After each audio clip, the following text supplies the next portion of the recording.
adecuado al plasma, o sea que es una sustancia isotónica, ni hiper ni hiper. No. Algo que me dé que ese balance que tengo yo el sodio que está en el celular, en la nitrocelular, o sea, eso es lo que ustedes ya han visto anteriormente y que no lo recuerdan. Entonces, el líquido extracelular tiene sodio 142, cloruro 103, potasio 4, bicarbonato 27, calcio 5, magnesio 3 y tiene una miliosmolaridad de 280 a 306. En la cátodo de Ringer, si se fijan los valores, es muy parecido, casi similar, y me da una osmolaridad de 273. En cambio, el cloruro de sodio solo tiene sodio y cloruro. O sea, no tiene la composición completa como tiene la cátodo de Ringer, ¿no? Que tiene potasio, tiene bicarbonato, tiene calcio. Pero se asemeja y también me va a dar una osmolaridad entre los límites parecidos al plasma, ¿no? 300. En cambio, el cloruro o la sustancia glucosada al 5% en agua solo va a tener dextrosa, así que no va a tener estos líquidos, estos electrolitos esenciales, ¿no es cierto? Y el cloruro al 5% con cloruro solo va a tener sodio, cloruro y un poquito de dextrosa. Igual el cloruro al 3% tiene un sodio casi en 513 y es un cloruro casi en 513, que es una sustancia hiperosmolar, ¿ya? Pero también se utiliza en ciertos casos y en cierto tipo de pacientes.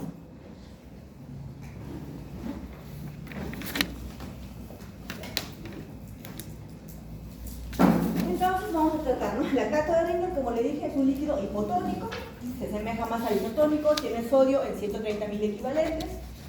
Lo malo del lactato que se transforma en el hígado en bicarbonato, pero tiene una fracción D que puede hacer apoptosis en el tejido pulmonar y en el tejido hepático.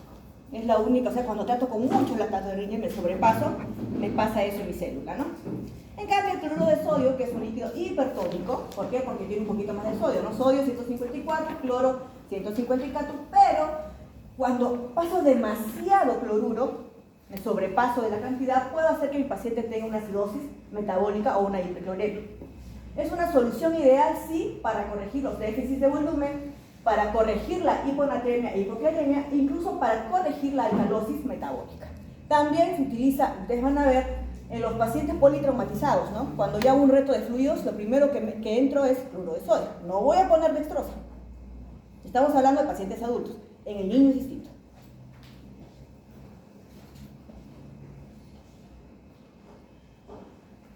La otra solución es la dextrosa al 5%. Esta solución tiene 50 gramos de glucosa por litro, ¿ya? Proporciona 200 kilocalorías y siempre va a ir agregada con electrolitos. Nunca se les vaya a ocurrir poner solo dextrosa. No. ¿Por qué? Porque pasa que hace lisis los glóbulos rojos. Entonces siempre ustedes van a ver que nosotros ponemos dextrosa, más electrolitos dextrosa, más 1 o 2 ampollas de cloruro de sodio, más una ampolla de cloruro de potasio. En los posoperados, que no comen, y que al día siguiente, yo ya estuve con cloruro toda la noche, las 24 horas, tengo que dar un poquito de calorías. Ustedes van a ver que la vamos a poner dextrosa al 5%, con cloruro de sodio al 20%, 1 o 2 ampollas, va a depender de cómo esté el sodio. También eso hay que ver por kilogramo de persona, cuánto es el sodio. Y el potasio solo se le va a dar si el paciente ya va a orinar o ha pasado más de 12 horas, ¿no? Cuando hay una buena función renal y una diuresis adecuada. Eso tengo que tener cuidado. El lactato de Ringer, bueno, ya, otros líquidos opcionales para la reanimación, está la solución hipertónica al 7.5%, que tiene más o menos un sodio de 1200, pero esos van a ser en pacientes especiales, que les voy a explicar en qué pacientes. La albúmina al 5%, cuya osmolaridad va en 300, la albúmina al 25%, el dextran 70, el ecalmidón. Estas soluciones se utilizan también en otro tipo de pacientes politraumatizados que necesito darle más. Pero, lastimosamente, en el Perú no las tenemos. De repente en Lima, pero no. Albúmina sí hemos tenido, el dextran, no, bien difícil.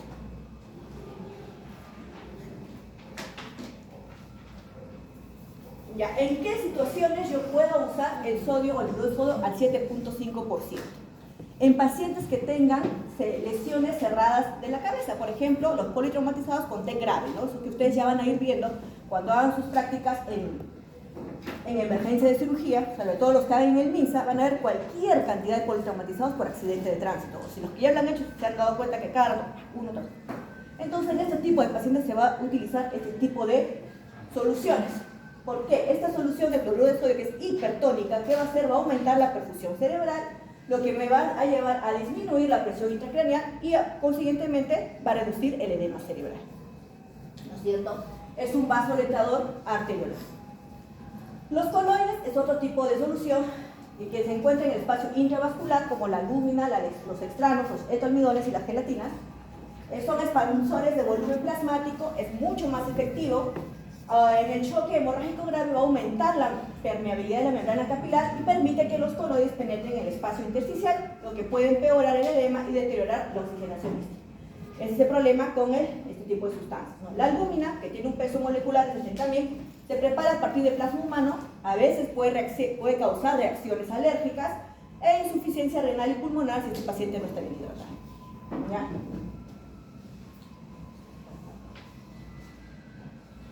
Otra opción son los dextranos, como lo hemos dicho, no son polímeros de glucosa, cuyo peso molecular va de 40.000 a 70.000, es un expansor del volumen también, pero va a tener alteraciones en la viscosidad sanguínea. El hidroxetilalmidón se produce por hidrólisis de la aminopectina insoluble, cuyos pesos moleculares van a ir de entre 1.000 a 3 millones, va a producir coagulopatía y acidosis hiperclorémica. Y las gelatinas, como el gel foam, ya, se elaboran a partir de colágenos bovinas. Son dos tipos principales de gelatinas que va unida a la urea y a la gelatina, succinalada, y esta es la gelatina líquida modificada como gel funcine. Altera el tiempo de coagulación. Entonces tenemos que manejar con mucho cuidado este tipo de soluciones. Otro tema que, bueno, lo que hemos tratado primero son el tipo de soluciones que hay y con los que yo puedo trabajar cuando yo veo a mis pacientes, ¿no? Tanto los politraumatizados,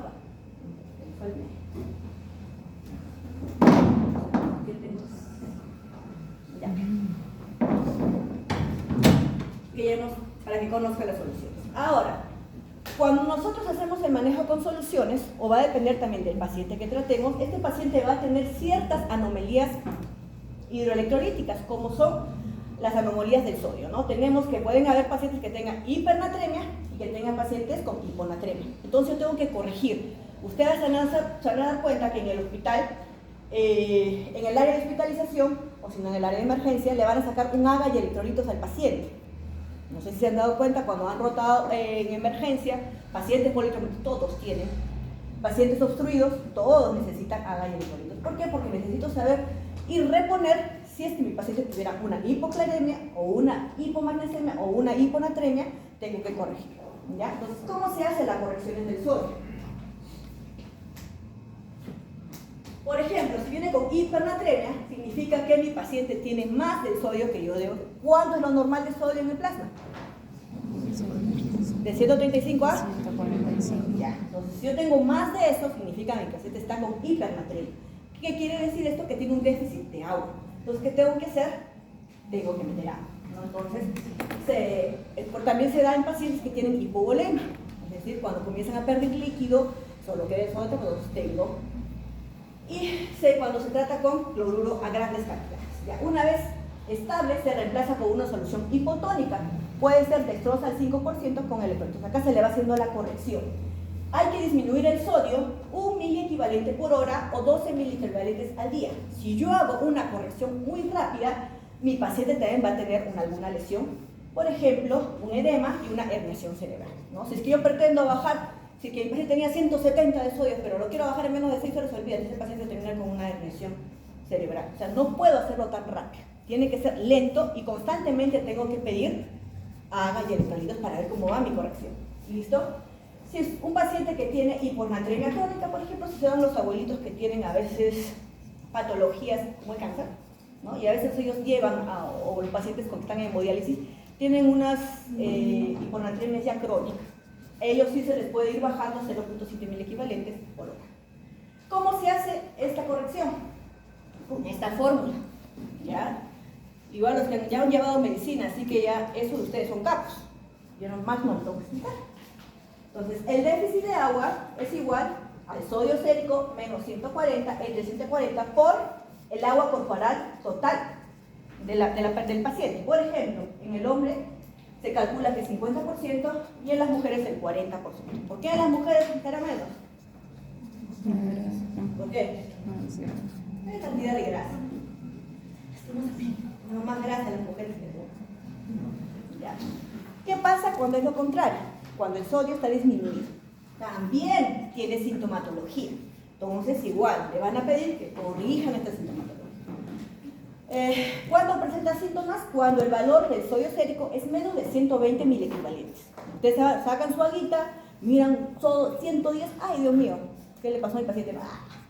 Entonces, va a tener, y tengo que ir a corregir también lentamente, pero cuando ya existen síntomas neurológicos, o sea que el sodio está demasiado disminuido, un sodio en 110, un sodio en 105, va a tener problemas neurológicos. Entonces tengo que hacer una corrección más agresiva.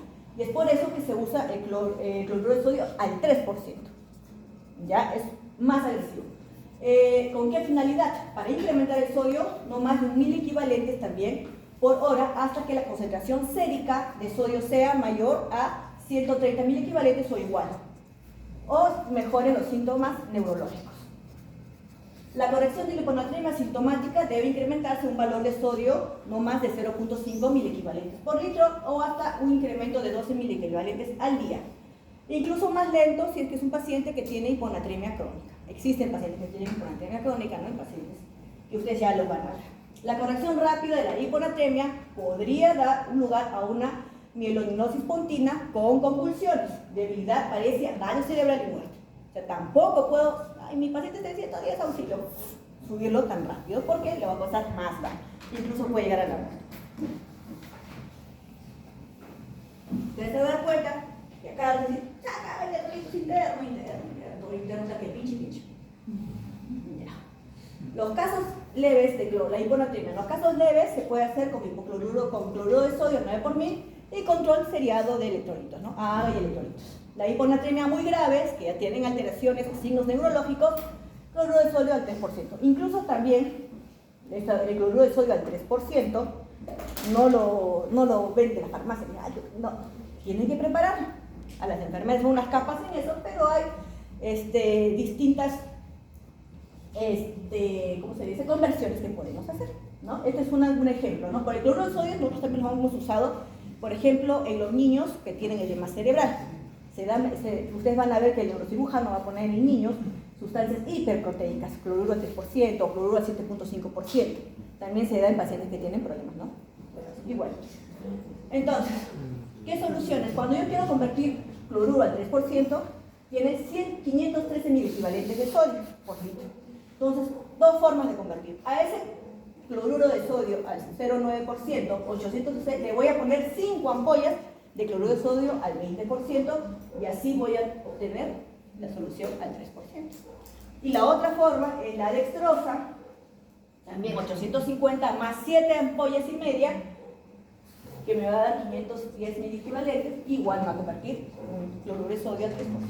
Entonces, como hemos dicho, incrementar el sodio a 1 medicamento por hora. No quiero hacerlo más rápido. Tengo que tener cuidado. Para eso, para que yo pueda hacer esas conversiones, tengo que saber, acá les he puesto un ejemplo, ¿no? Una ampolla de cloruro de sodio al 20%, ¿cuántos milequivalentes trae? 68.4 milequivalentes. Y una ampolla de cloruro de potasio al 20%, ¿cuántos milequivalentes trae? Uy. Han llevado a la enfermería, ¿no? Uy, lo voy a hacer enfermera. No a quejar, ya. La otra anomalía importante también es el potasio. El sol es importante, sí, en el celular, y el potasio en el celular. Entonces tenemos dos patologías, hiperpotasemia e hipopotasemia. Los síntomas, y los signos ustedes ya lo han llevado con la chip, me parece. Ya hizo la primera, ¿no? Yo solo estoy haciendo la corrección del tratamiento de líquidos electrolíticos. Y si no, se ponen a repasar. Sale en su libro. ¿Cuál es el libro que están? ¿Les ha visto? ¿De Schwartz? Ningún libro he leído ya.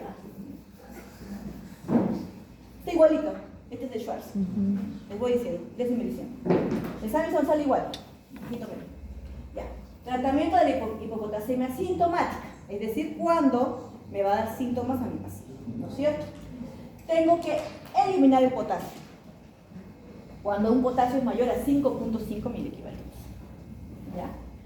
El Cayelaclate se administra oralmente. Si es que el paciente puede comer o tolera la vía oral, le puedo dar esto, ¿no? El Cayexalate, que es una administración oral, se da de 15 a 20 gramos en 50 a 100 mililitros de sorbitol al 20%.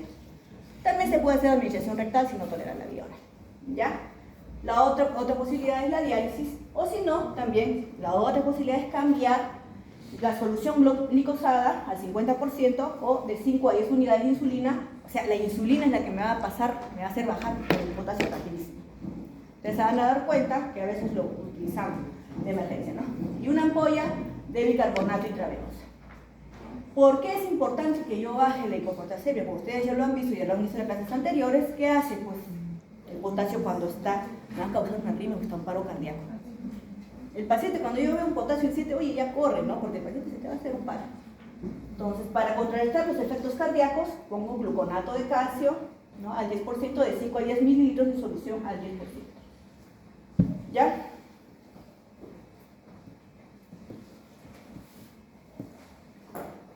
El objetivo, ¿por qué doctora tengo que reducir tanto que hay mucha hiperpotasemia? ¿Cuál es mi objetivo? El objetivo es reducir el potasio total del cuerpo, llevar el potasio extracelular al espacio intracelular y proteger a las células contra los efectos del incremento del potasio. Otra medida que también nosotros hacemos para bajar el potasio son las nebulizaciones. Ya se va a hacer con albuterol de 10 a 20 miligramos y si hay alteraciones del EKG, cloruro de calcio o gluconato de calcio para proteger que no haya infarto de 5 a 10 mililitros en solución al 10% a fin de contrarrestar los efectos miocardíacos de la hiperpotasemia. El tratamiento por el lugar chance de 1 a 4 horas. Si no hay respuesta, este paciente va de frente a diálisis. Es bien peligroso cuando el potasio está bien elevado.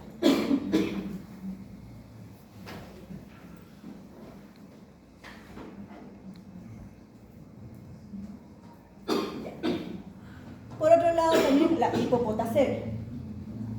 ¿Ya? El valor sérico de potasio cuando el valor es menor a 4 equivalentes por litro.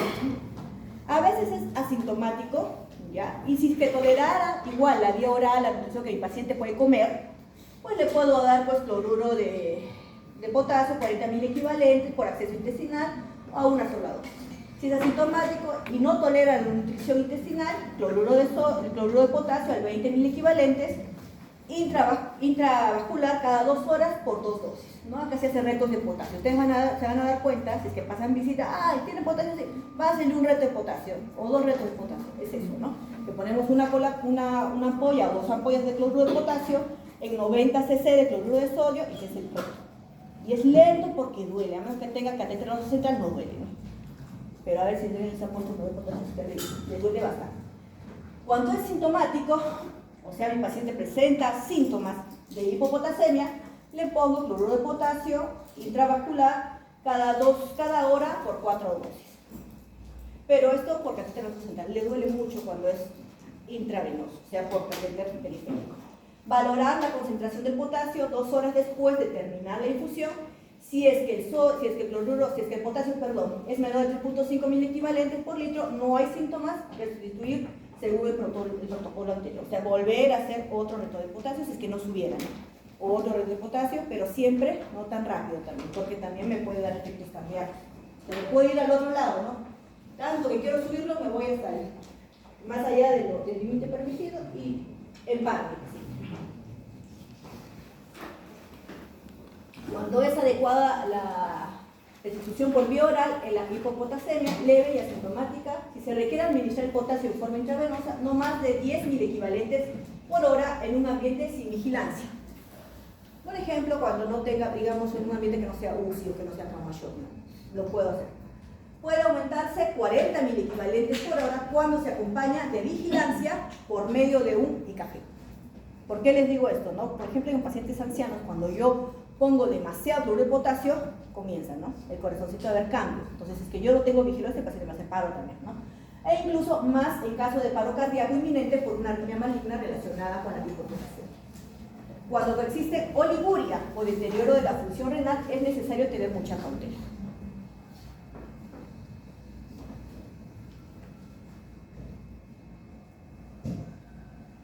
El calcio es otro electrolito que también se ve afectado, ¿no? Cuando hay hipocalcemia o hipocalcemia.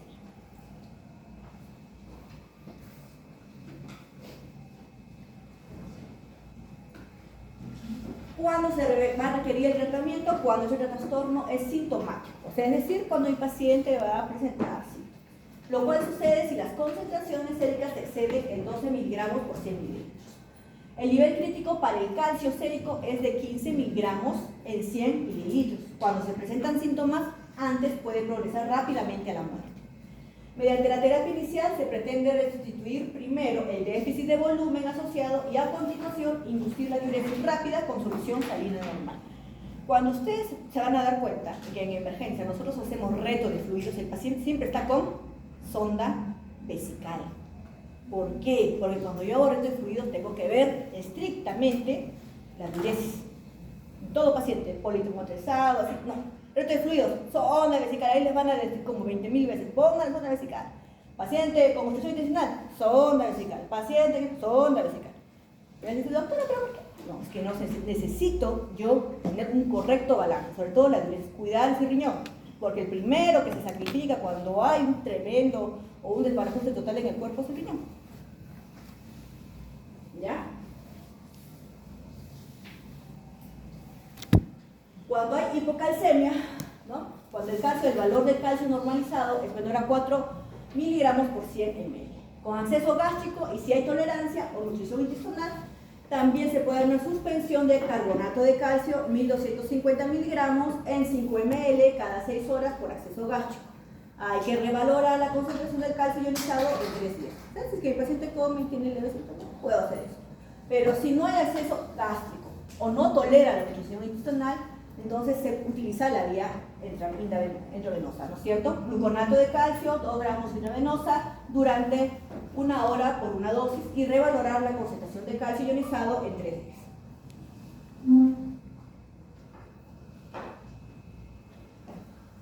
La hipocalcemia sintomática aguda debe atenderse con gluconato de calcio al 10% por vía intravenosa a fin de lograr una concentración sérica de 7 a 9 miligramos por 100 ml. También es necesario corregir los déficits concurrentes de magnesio y de potasio y el pH. Entonces, ustedes también ya han visto eso, acidosis metabólicas, todo lo de medicina interna. Medio interno y los que no saben mejor que nosotros. Y si no tienen que repasar, porque en cirugía sí tenemos que tener un adecuado tipo de balance en nuestros pacientes.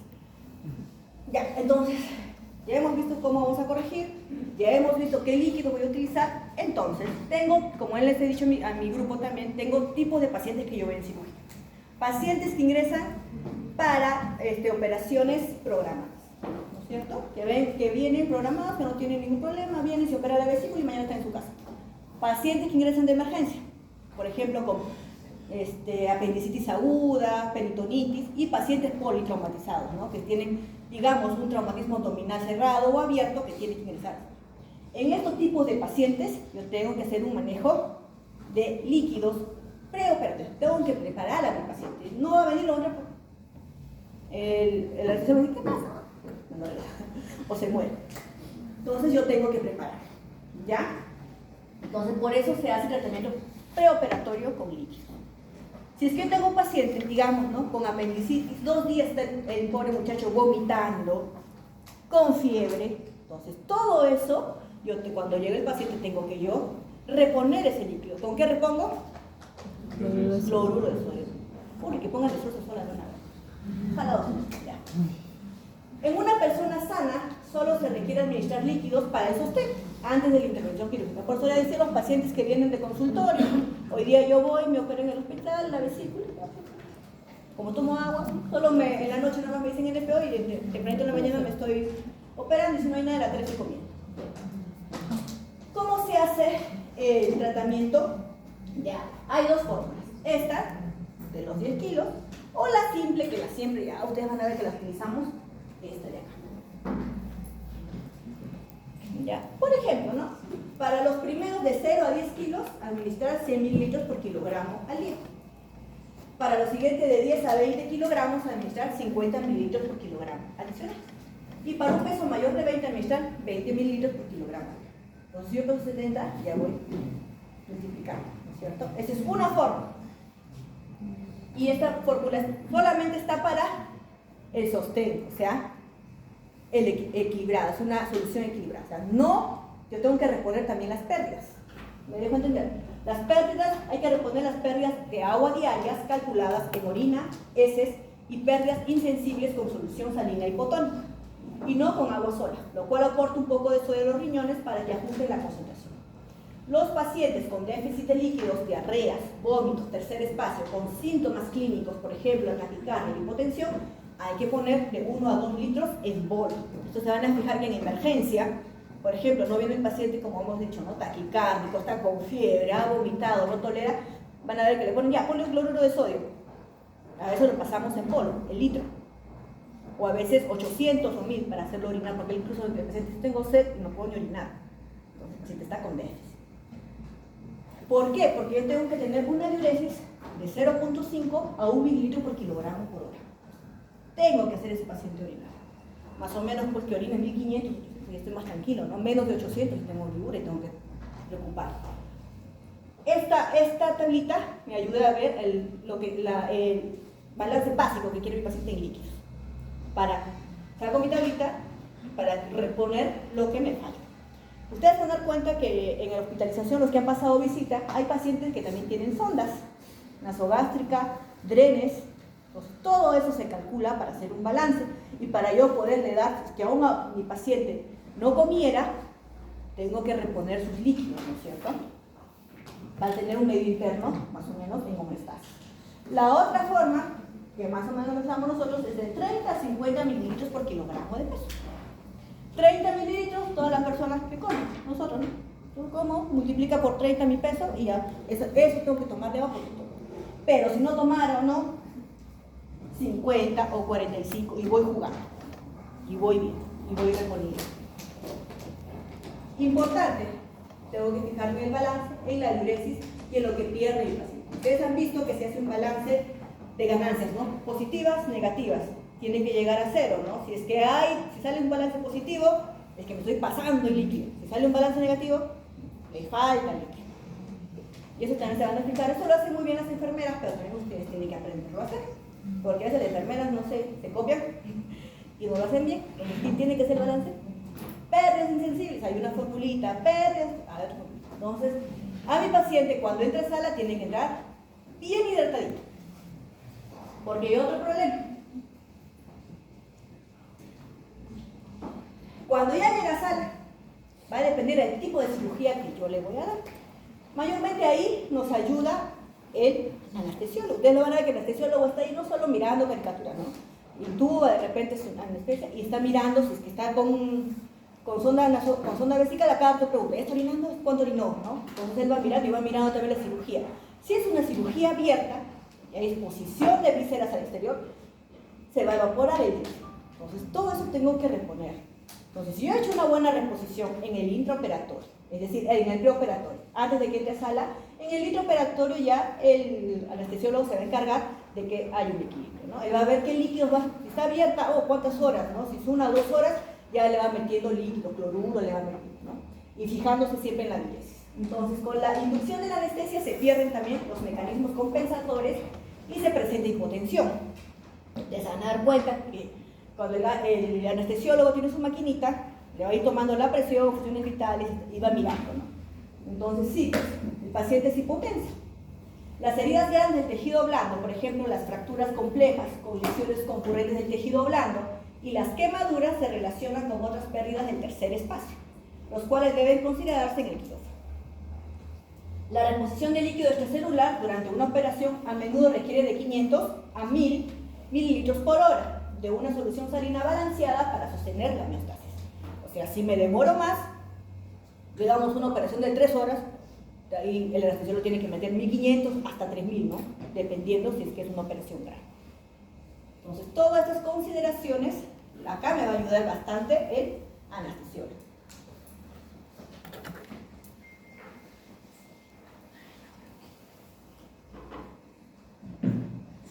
Ya cuando el paciente terminó la operación, sale al postoperatorio. Ahí, cuando ustedes sean internos, ahí los van a fregar. Van a decir, ¿cuánto es el balance? O sea, llorando, ¿no? Porque no saben qué hacer. En el periodo inicial del postoperatorio se administra igual una solución isotónica, es decir, cloruro de sodio.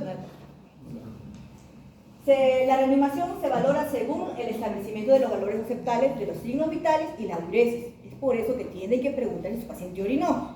Ustedes se dan cuenta que todos los técnicos y las enfermeras anotan. El técnico va y te va diciendo, ha orinado 300, 400, doctora, no ha orinado desde que salió de sala. Entonces, eso tenemos que ver. Después de las 24 a 48 horas iniciales, se va a cambiar los líquidos a una solución glucosal. Como les decía, ¿no? Después de que le puse mi cloruro, a las 24 horas ya tengo que darle yo por lo menos un poquito de calorías, pues, ¿no? Aunque la glucosa no me da tanto, pero bueno, la glucosa al 5% con, o sea, dextrosa más electrolitos.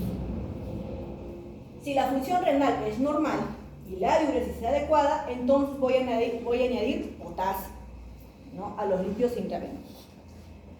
La diuresis postoperatoria requiere atención para reponer las pérdidas urinarias de potasio. Todas las pérdidas conocidas, incluidas las pérdidas por vómito, succión nasogástrica, los drenajes y gastos urinarios, se van a, así como las pérdidas insensibles, eso va a ser mi balance. Entonces tengo que ver, ¿no? Tengo que ver un adecuado balance entre lo que entra y lo que sale.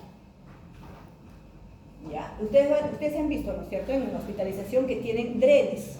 Ahí también va perdiendo líquido, todo eso tengo que ver. Por eso el técnico, mira, por el drenaje derecho te dice, ha salido 30 cc. Mosca, tengo que mirar, tengo que hacer. Porque entonces tiene que reconocer, peor aún si el paciente no come. Ya mayormente van a ver así, ¿no? Los pacientes posoperados, con sus ondas, así que va a depender de la cirugía, ¿no? Un paciente que se haya operado de colela difícil que se hace, ¿no? Hasta en la tarde caminando. Pero todas esas pérdidas tengo que tomarlas en cuenta igual. ¿Qué consideraciones especiales en pacientes posoperados? Cuando me excedo de volumen, ¿no? Cuando además me puse me salió un balance positivo en 2000, me pasé de volumen, ¿no? Entonces tengo que tener cuidado porque la administración de líquidos isotónicos mayor de la necesidad real puede dar resultados de una expansión del volumen. Por ejemplo, el primer signo lo vas a ver edematizado o aumentó de peso, ¿no? Está gordito, ¿qué pasó? Digo, de un día para otro aumentó de peso. Y es una de las principales manifestaciones. El paciente promedio en el postoperatorio que no recibe apoyo nutricional, en vez de subir de peso, va a perder peso. ¿Ya? Por lo menos de 0.11 a 0.23 kilogramos al día por el catabolismo.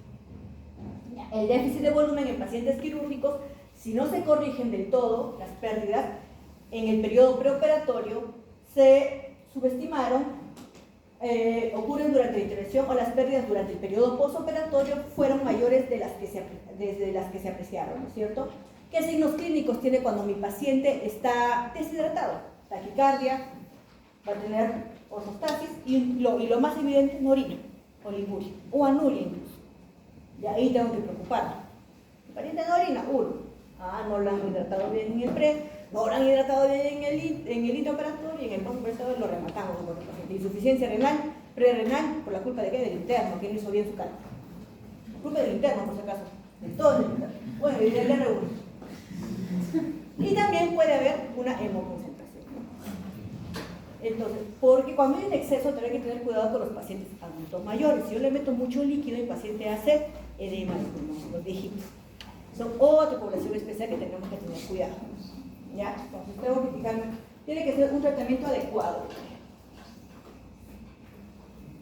Aparte, ustedes van a ver pacientes posoperados, ya que tienen otra sintomatología, aparte de la que vemos, ¿no? Pacientes normalmente que se operan, ¿no? Son pacientes pues, que tienen a nivel neurológico, tenemos el síndrome de secreción inapropiada de la hormona antidiurética, ¿ya? Y la diabetes insípida. Dos patologías que la verdad que no las he visto mucho. Creo que más lo ven en medicina. A nivel quirúrgico, no las he visto. Pero puede pasar, creo que en neurocirugía, sí, por ahí creo que he visto en neurocirugía más bien, que no lo dicen en el libro, pero hay el síndrome de la hiponatremia, el síndrome comedor de sodio, que dicen, el cerebro que come sodio, el sodio se lo lleva, pero no lo he visto acá en Arequipa, sí, no lo he visto acá. Ya, el síndrome de secreción inapropiada de hormona antidiurética, ¿no? Este síndrome puede surgir a causa de una lesión en la cabeza o una intervención quirúrgica del sistema nervioso central. También puede ser inducida por fármacos, por ejemplo, la morfina o sustancias no esteroideas y la oxitocina. Los padecimientos pulmonares endocrinos, incluidos el hipotiroidismo y la deficiencia de glucocorticoides, también me pueden inducir a ese tipo de enfermedad, ¿no? También el cáncer de pulmón microcítico, pero también el carcinoma del pancreático, timomas y enfermedades. Los pacientes eubolémicos o hiponatrémicos con elevación de concentraciones de sodio en la orina y en la osmolalidad urinaria, así se van a encontrar. Van a ver mucho sodio, ¿no? Tanto en la orina y en la osmolalidad urinaria. ¿Ya? Como les digo, no he visto este tipo de pacientes. De repente sí ha habido, pero la gran mayoría cuando tienen estas lesiones graves terminan en otro lado, ¿no? El objetivo es lograr un equilibrio hídrico neto, pero evitar el agotamiento de volumen que altera la función renal. También puede utilizarse furosemida para inducir la pérdida de agua libre. Si persiste la hiponatremia, debe intentarse añadir después líquidos isotónicos o hipertónicos. Los estados crónicos del SIAD, cuando es difícil conservar la restricción de líquidos a largo plazo o es ineficaz, se administra democlociclina y litio a fin de inducir una pérdida de agua libre. Mucho sodio, o sea, necesito conservar. Otra patología, la diabetes insípica, que tampoco le he visto. No es un trastorno debido a que la estimulación que ejerce la hormona antidiurética está alterada y va a provocar hipernatremia. La diabetes insípida central es el resultado de un defecto en la secreción de la hormona antidiurética, y la diabetes insípida nefrógena se debe a una alteración de la respuesta del órgano final a la hormona antidiurética. La diabetes insípida central es secundaria con frecuencia a una operación o lesión de la hipófisis, o una lesión cerrada de la cabeza, o una encefalopatía anóxica. La diabetes insípida nefrógena se va a relacionar con hipopotasemia, medios de contraste radiológicos y ciertos medicamentos como los aminoglucósilos y la anfotericina B. Si es leve, lo único que necesita es agua, ¿ya?